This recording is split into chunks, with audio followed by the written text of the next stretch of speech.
Today we're going to show you how to nail your iron shots using a hockey stick. Hi, I'm Andy Proudman. You've joined us here at Asbury Hall Golf Club. And I'm Piers Ward. You're watching Me and My Golf TV.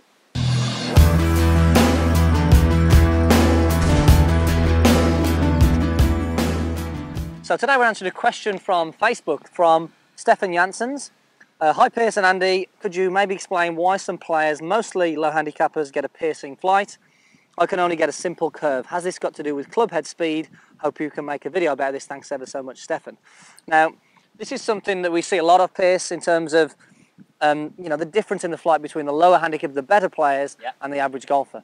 And it's all down to how we actually get back to impact and the loft we create at impact. Now, the majority of the amateurs we coach, Piers, impact is a hard thing to train, of course, but it's a common thing that we see that most people are in a poor impact position. So let's just go through, first of all, where we tend to see the majority of the average golfers compared to, say, maybe the Tour Pro at impact. So where do we see people at impact, Piers? Okay, so generally we get people in good set of positions because they can practice out in front of a mirror.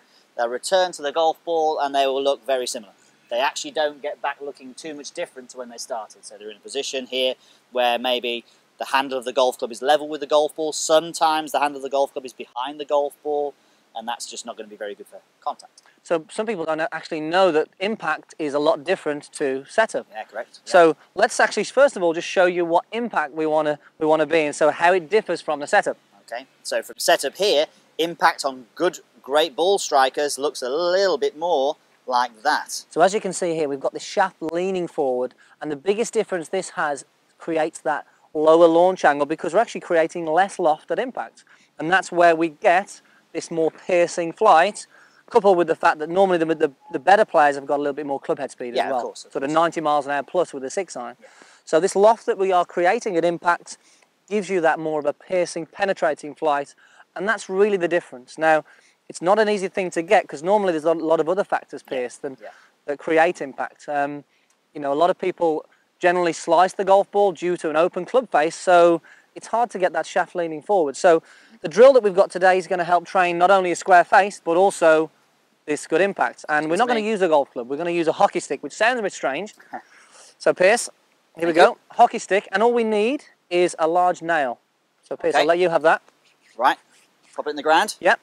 Okay, so what I'm doing here, I get rid of the golf ball, I'm popping it in the ground at an angle. Now it's only loosely in the ground. It's very important that because we're going to hit this nail in a minute, we're going to hit it from the right approach.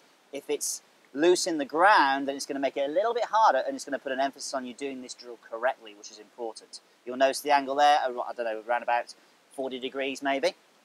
So what we're going to do, you want me to carry on with the drill? Yes, carry on. Okay, so what we're going to do is take my setup, do a mini backswing. Now be very careful, don't get hitting this hard. And what we're going to do, we're going to get the hockey stick back to the nail, but you'll notice in order to hit that nail flush, I've got to have two things. I've got to have a square club face and I've got to have a descending blow.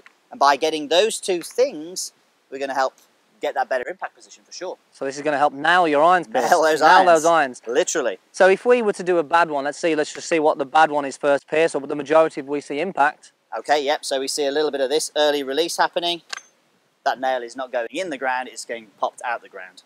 So, I think this is one of the best drills to help create the feeling of where impact is. Again, most people don't actually know or understand that impact is different to setup. So if you do that again, Piers, and hold that impact position, this really puts you in a strong position with the shaft leaning forward, the square face at impact, and the body even in a slightly better position as well. Yeah, I kind of tend to, we talk about this all the time, don't we, Andy? But I kind of just get that nail back in there.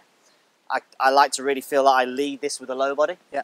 So I'll go back to here, and then from here, Stefan, I'll actually go lower body goes first, and then almost pulls the arms and the club down into that position. So pulls it down into that position. And that sort of slow speed, short swing just helps create the feeling of where we want to be through the most important part of the golf swing. Absolutely. Which is impact by far.